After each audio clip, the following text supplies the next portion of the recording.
different aspects of your home really take on a personality similar to artwork, that becomes part of your experience. Everybody has a unique personality, and every personality deserves a slightly different home. So we wanted to talk to some of the most interesting and inspiring people we could find about how their personalities and their passions impact the homes they live in today. Tze Chun is a curator, a collector, an artist, and the founder of Uprise Art, a women-led New York City art gallery that helps people curate and discover art from new and emerging artists. Hey Z, thank you for doing this with us. Hi, thanks for having me. So I know that you and I have gotten a chance to work together on a few art pieces that we selected for some of the homes we've designed, but I wanted to hear more about how your passions kind of impact how you think about home design. So before we jump into Uprise and what you guys are doing today, maybe we can jump back to the beginning and hear what your first home looked like. Okay, first home. I grew up in a modest, multi-family home in a diverse suburb of Metro Boston. And it was my brother and myself. We were raised by a single mother.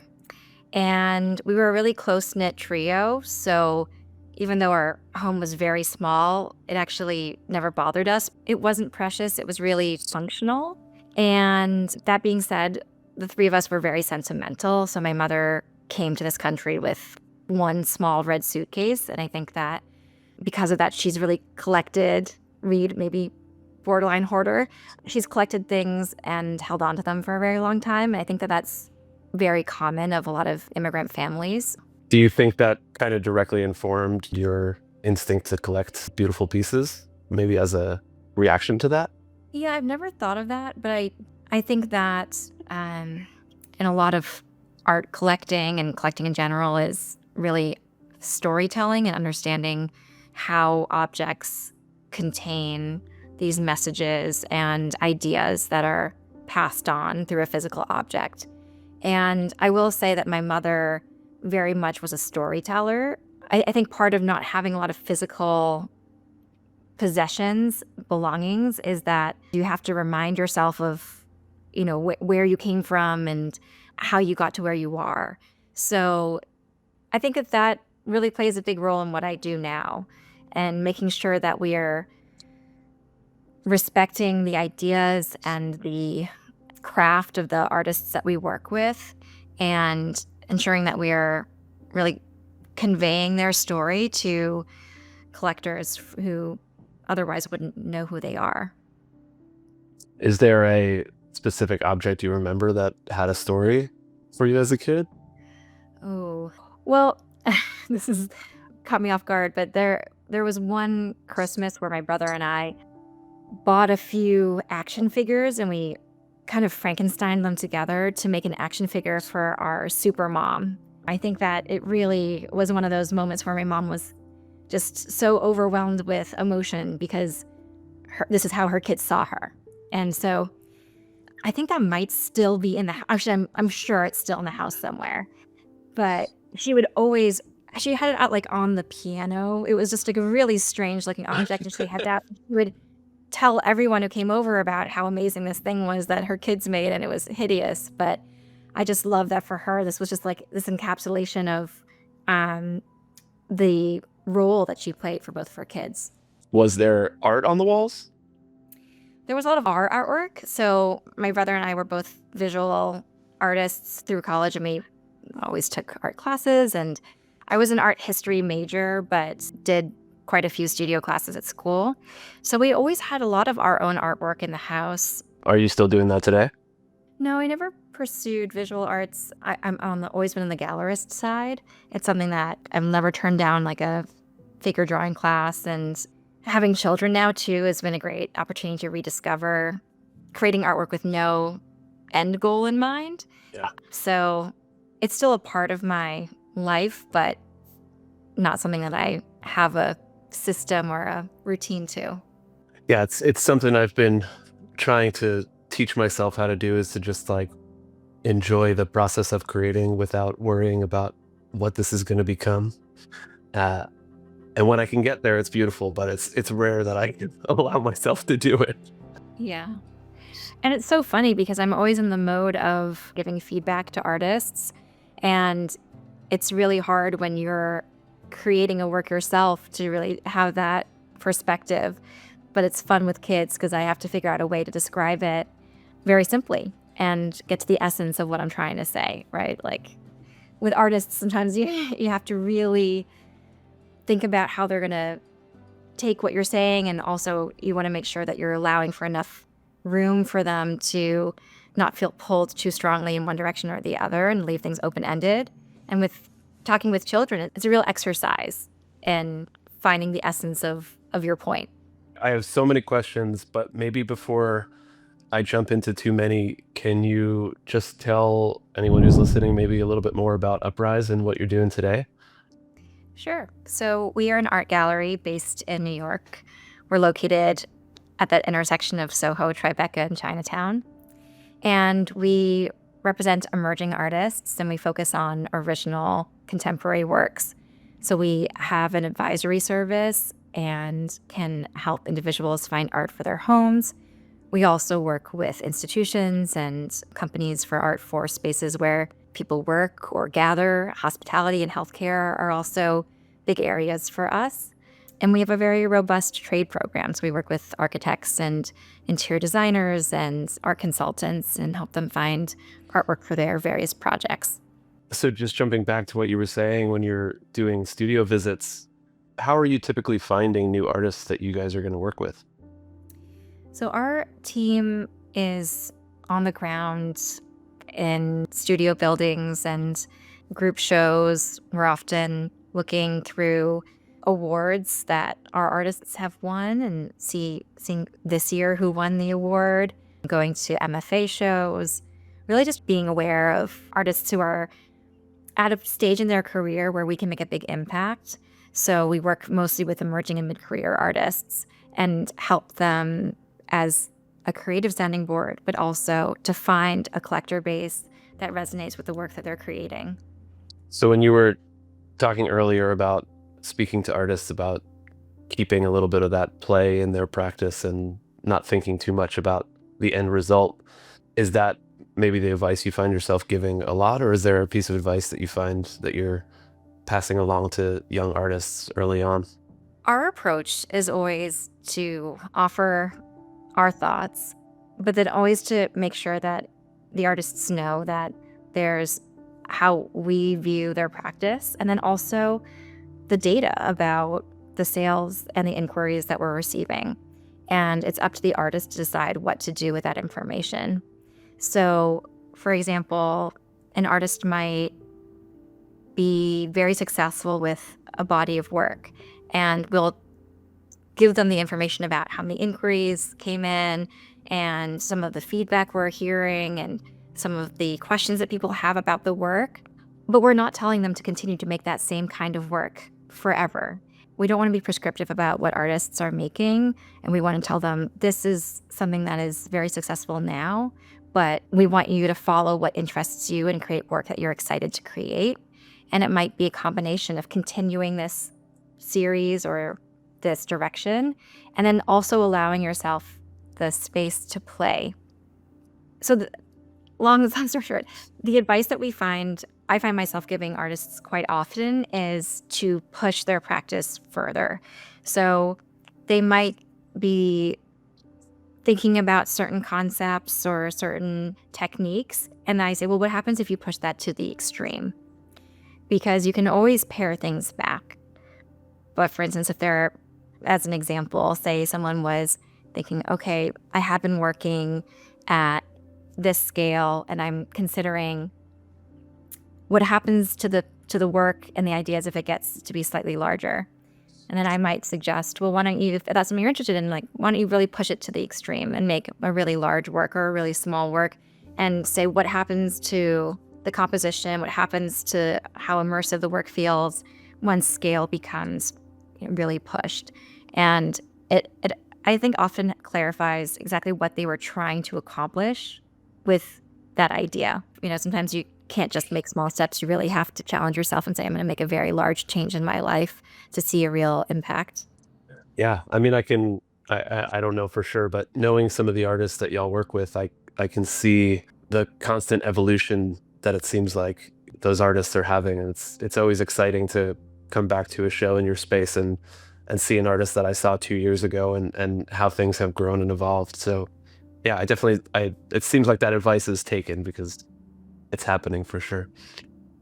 Maybe to flip that same question, is there a piece of advice that you find yourself often giving individuals or designers about the kinds of work that they're collecting or featuring in their own homes?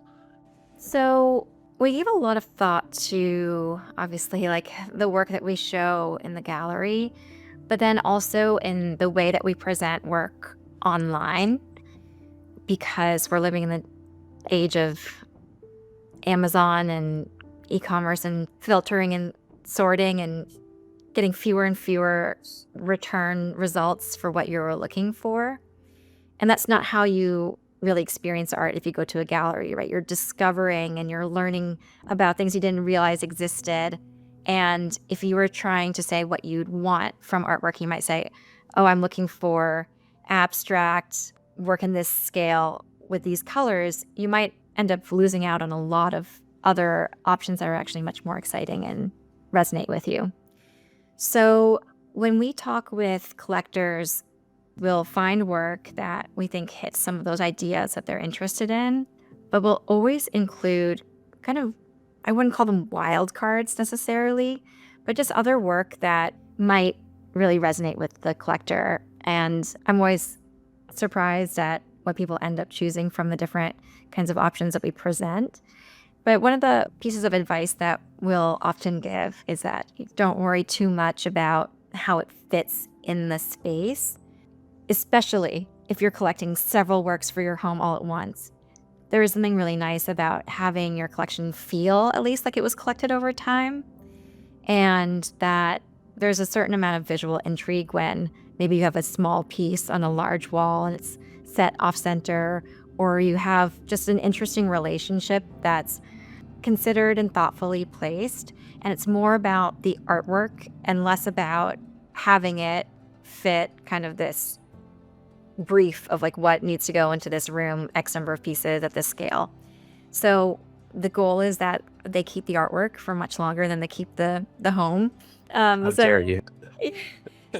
we and also that artwork can be placed in different contexts. The easiest way to change up the way that you view art or see the artwork in your space is to literally change where it is in your home.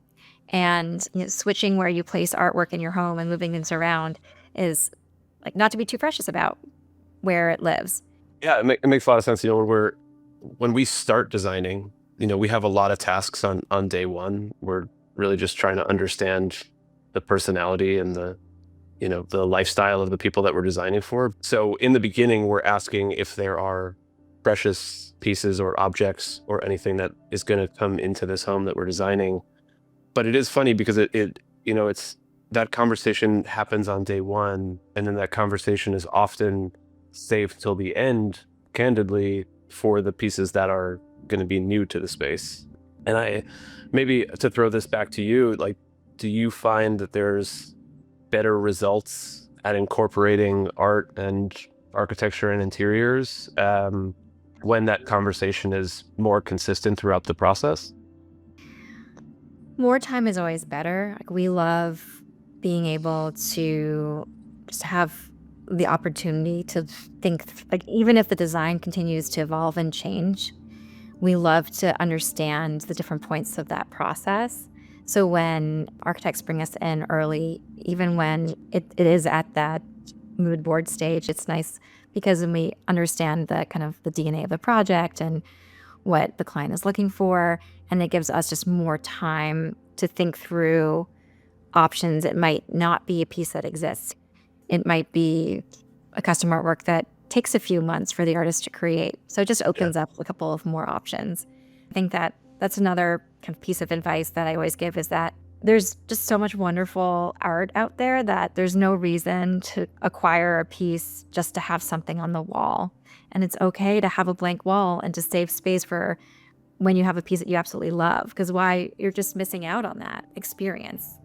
So You said you kind of have this approach where you throw some curveballs at individuals and homeowners to kind of see what they're naturally drawn to.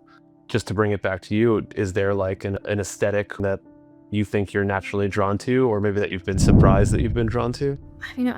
My collection is really eclectic, and it really is about the specific artist and the specific piece. I think that I personally am drawn to work that kind of unfolds over time.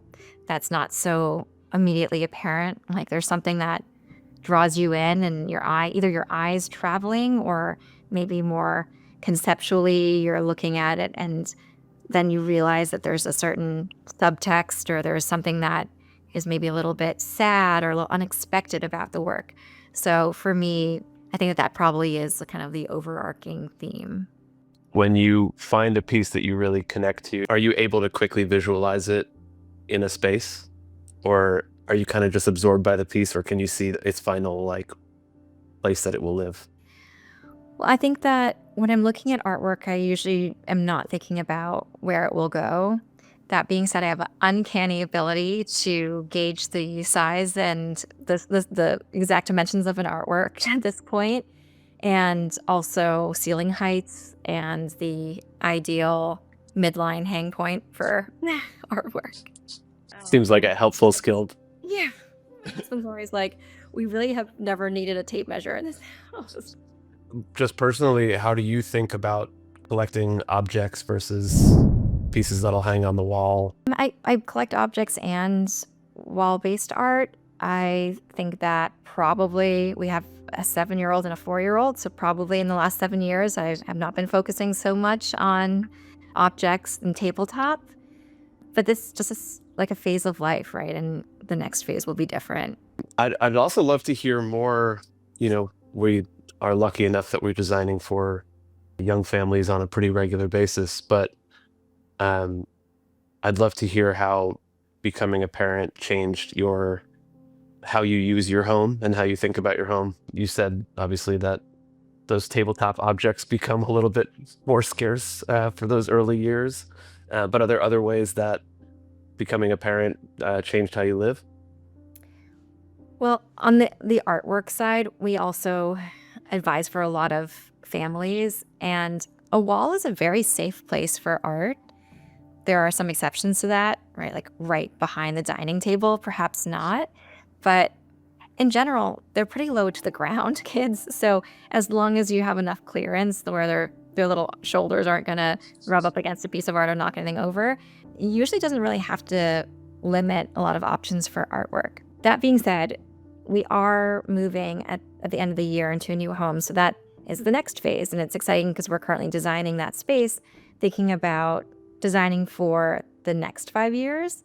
And when you have kids, they change so quickly that it's really interesting kind of projecting out what our interactions will be different, and like how we're going to spend time at the dining table and thinking about them having homework, which, now they're just playing with toys, and just thinking about these things is really exciting. We've really been focused on functionality and leaving room for our kids to also have some of the decisions in their court. So we took them to the empty space pre-renovations, and they're looking at their plans, and it's very funny what they're focused on. Like they went in and my daughter was like, "Well, this closet's not going to be here, right?" It's like, "Wow, tell me more." I need to see all my toys at all times. Yeah, I know. I was like, "Good." Yeah, so we really love where we are now because we have had this space since my son was born, and it's a pre-war townhouse, and there's like lots of quirks to that, and it's interesting just thinking about how different aspects of your home really take on a personality similar to artwork. That becomes part of your experience. And I have this strange gap underneath my home office door because the house is over 150 years old. And it's now become this way for my kids when they come home, they'll write me messages and notes and then they'll slide them under the door. And I just think about like all these things that are kind of like an eyesore. like they become part of your story, right? And if I didn't have that giant gap under my door, I wouldn't have this pile of notes that my kids have written me over the last year. Ah, that's perfect and precious. And now I feel like you need to design a mail slot in the new home. Yeah, it's a good idea. I guess, is there a time, maybe jumping back to when you were starting all of this and finding your voice as an artist yourself, was there a piece of art or architecture that you can remember sparking your excitement for all of this? There wasn't a moment. I think that there was seeing a lot of patterns in how people approach collecting art and all of the hurdles and the roadblocks they come across. And then also noticing how those same kinds of hurdles exist for artists and thinking about ways in which you can connect the two in a meaningful way. But I do remember that the first roster of artists when I launched 14 years ago, it was all this work going into actually launching the website. But I remember when it was live and looking through the work that we were exhibiting and just having this, just such excitement around other people discovering work through the same lens that I was discovering. I was just like, this is really like holding someone's hand and leading them through a gallery, and then all the messaging and all the content and all of the supporting imagery that we have around each artist and their work. That's as if you're giving a tour and you have a captive audience where you can just really allow them to interact with more than just the one image of the work. In the beginning, we didn't have all the bells and whistles, but we had, some space to really tell the story of the artists. Well, again, that really comes through. I know some of the members of your team from working with you all over the years, and the passion that they each seem to have for all of the artists is really palpable. And it's always exciting, like I said, to come to a show in your space, because it's almost like everyone wants to be like, did you see? Did you like, can I tell you more about this? And it's really infectious. We can definitely talk your ear off about any of the artists. But yeah. I'm happy to hear it.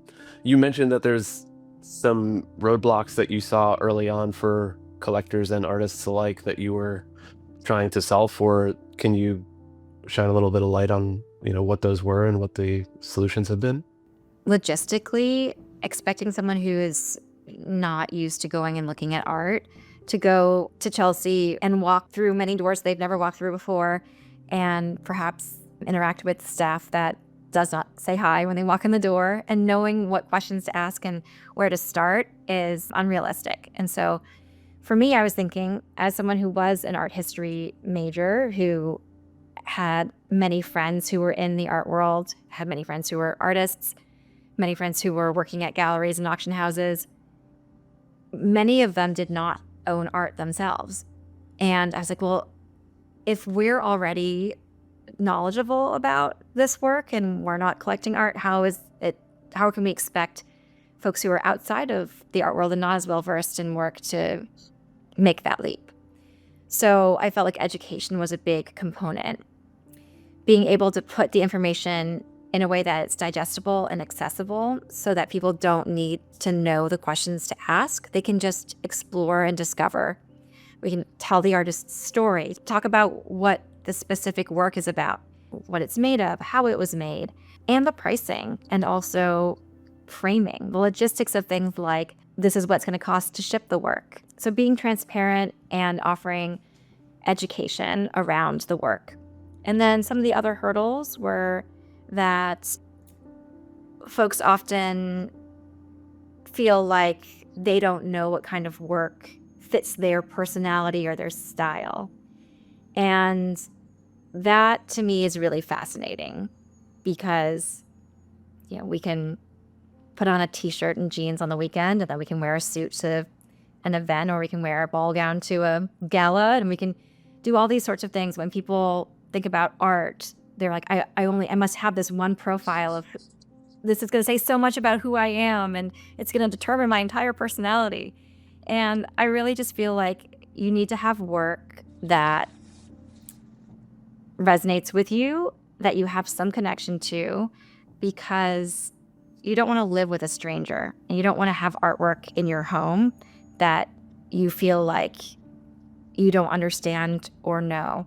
And that could be your entire collecting thesis. Like, I collect work that I don't understand, that makes me feel uncomfortable. But most people want to live with artwork that makes them think about the world in a different way, that offers a perspective. It could be just extremely beautiful, awe-inspiring work, and they're just like, it just makes me feel like the world is a beautiful place, and that's great. But it could be that people love artwork that's very different than their, on paper interests or style or personality, because it challenges them.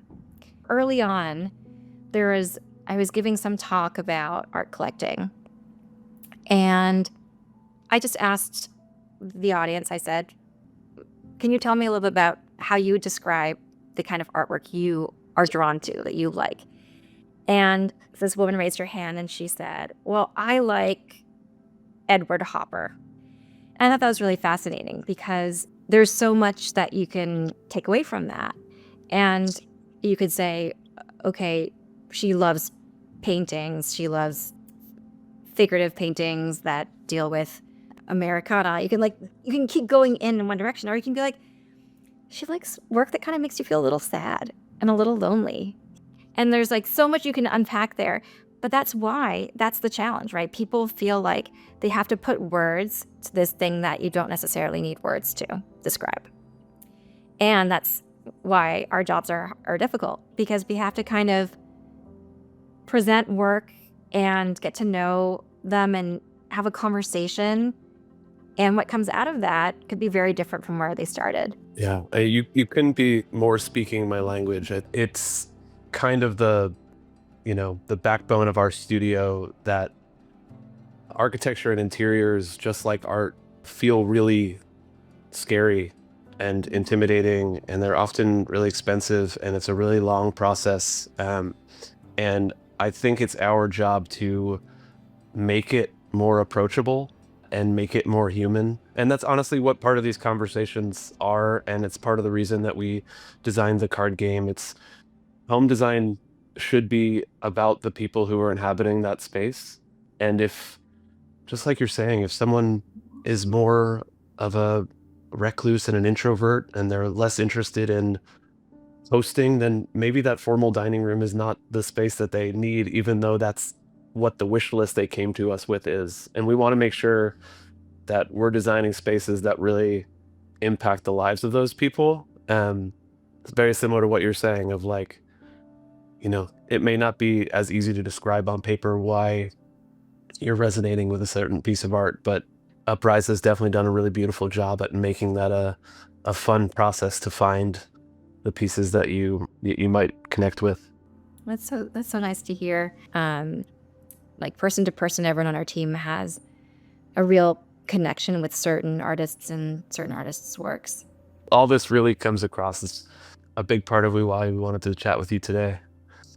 Just because the stories and soul of work is so important to you. Just curious if there's an object in your home from an artist, or just something that you've had your whole life that really brings you joy to live with. So prior to starting Uprise Art, I was a modern dance choreographer and had a dance company. And performing arts was a big part of my life. And there was a restaurant in Lower Manhattan, Chanterelle, that closed some years after I graduated college, but they would always have their menus drawn or designed by artists that would frequent the restaurant. I think like Matthew Barney had one, and it was like a very eclectic mix of artists that would design these menus. And when they closed, they auctioned off their archive of their menus. And I was lucky enough to acquire one that was dance notation by Merce Cunningham. And so it said Chanterelle on the menu, and then there was Cunningham's steps right there. And it was an example of just his line work, and that the fluidity and the speed at which he was thinking. and choreographing in his mind and then on translating that onto paper. And it just really felt to me like that's so much of what we do as gallerists, but also what the joy that we obtain from artwork, right? You're seeing how someone's lived experience is translated through, through their mark. And here I had this piece of paper that also reflected an experience and an establishment that was no longer. And there must be countless stories, right, of meals that people had and these interactions of artists who would all go and frequent the restaurant. And here was like a tangible relic from that time. Yeah. I mean, it's beautiful. It makes me think the way that a dancer might think about, the movement of a pen or a brush. When you walk into a home or a building that has been really thoughtfully designed, can you feel the intentional movement and the choreography through that space? Yes. I have never studied feng shui. Being Chinese, I always feel like it's okay for me to be like a feng shui of this space. It feels off. But yeah, I do think that there's a lot to be said about spatial awareness and how we move our bodies through a space and whether or not that aligns with the layout and the architecture of a space. Yeah. I'll be the first to say the feng shui feels off in here, having no understanding of any of the principles. Amazing. All right, I have two real quick. One, I know you're moving to a new space, so whether it's as a collector or as a parent or as a dancer, what's a number one must-have in your new home? Okay, there's many different things that I'm excited about with this new space. One is that it is a pre-war building, and I loved that there is a separation of the kind of communal spaces and then the bedroom wing. I just felt like that is a nice way, especially now with work from home and just being able to have specific purposes for specific spaces or areas. The light is beautiful. It's a corner unit, and it's on the 8th floor, which is very auspicious. Again, I'm Chinese, so all these things really pointed to yes.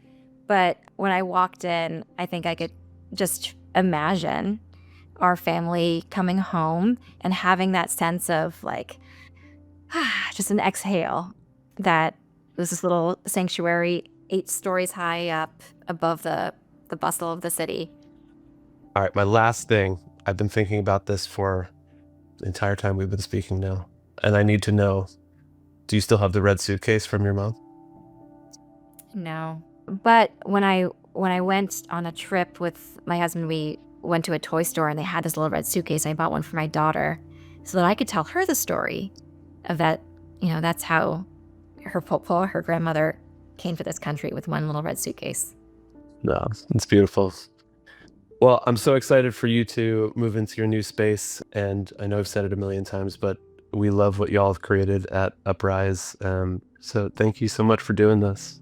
The feeling is mutual, and I'm so excited to see the rest of the series as well. As we discuss in these conversations, we really believe that the best home designs are the ones that are the most personal. So if you're looking to pair your personality, your passions, and your lifestyle with home design amenities for a future project, jump over to our website or check out our card game, Personal Space.